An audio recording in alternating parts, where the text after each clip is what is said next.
ખ્યાતિ હોસ્પિટલના કૌભાંડને ખુલ્લા પડવાના કારણે ખ્યાતિ જતી રહી અને હવે અમદાવાદ શહેર ક્રાઇમ બ્રાન્ચને તપાસ સોંપવામાં આવતા અમદાવાદ શહેર ક્રાઇમ બ્રાન્ચે પરચો બતાવવાની શરૂઆત કરી છે।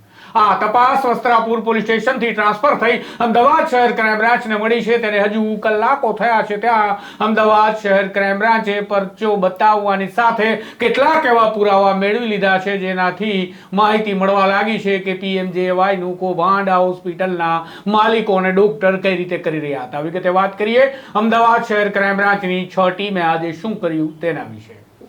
વૈષ્ણવજન તો તેને કહીએ જે પીડ પરાઈ જાનાને રે।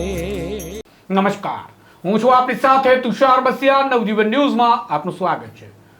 અમદાવાદની ખ્યાતિ હોસ્પિટલે પ્રધાનમંત્રીની જન આરોગ્ય માટે સારી સુવિધા ઉપલબ્ધ કરાવી તેનો દુરુપયોગ કરી કરોડો રૂપિયા ઉછેડી લેવા માટે દર્દીઓના જીવની પણ દરકાર ન કરી 2 દર્દીઓના જીવ જતા રહ્યા કારણ કે બંને દર્દીઓને વિના વાકે છેતરી અને ઓપરેશન કરી નાખવામાં આવ્યું। આ મામલો એટલો ગાજ્યો અને ચગ્યો તેના કારણે 3 ગુના દાખલ કરવામાં આવ્યા અને તપાસ અમદાવાદના વસ્ત્રાપુર પોલીસ સ્ટેશનને આપવામાં આવી। ત્યારે નવજીવને સવાલ કર્યો કે વસ્ત્રાપુર પોલીસ સ્ટેશનની કેપેસિટી બહારનું એટલે કે ગજા બહારનું કામ સોંપી દેવામાં આવ્યું છે અને સરકાર ક્યાંક ને ક્યાંક કુમનું વલણ દાખવી કડક આકરા પગલાં લીધા છે તેવું દેખાડવા પ્રયાસ કરે છે। બાદમાં આ મામલે અમદાવાદ શહેર ક્રાઇમ બ્રાન્ચને તમામ તપાસો સોંપી દેવામાં આવી।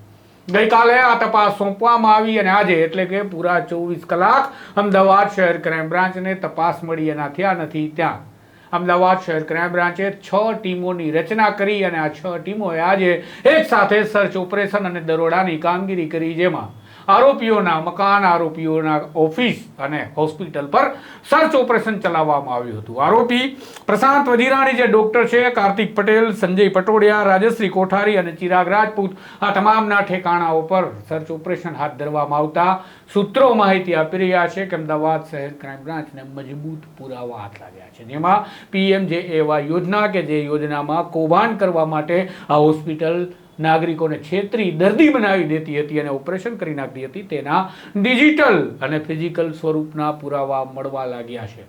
અમદાવાદ શહેર ક્રાઇમ બ્રાન્ચે આ મામલે હવે આકરું વલણ અખત્યાર કર્યું છે માટે કહી શકાય કે અન્ય આરોપી કે જે પોલીસની પકડથી દૂર છે તે ટૂંક સમયમાં અમદાવાદ શહેર ક્રાઇમ બ્રાન્ચના દર્શન પણ કરશે એટલી નજીક અમદાવાદ શહેર ક્રાઇમ બ્રાન્ચ પહોંચી ગઈ છે। જોઈએ હવે આ મામલામાં શું થાય છે કારણ કે અમદાવાદ શહેર ક્રાઇમ બ્રાન્ચમાં એવું કહેવાય છે કે અહીંયા પથ્થર બી બોલતા હોય તો બધા ડોક્ટર અને બિલ્ડરો છે ત્યાં શું બોલે છે કેવી માહિતીઓ આપે છે દરેક વિગત આપની સાથે શેર કરીશું। નમસ્કાર।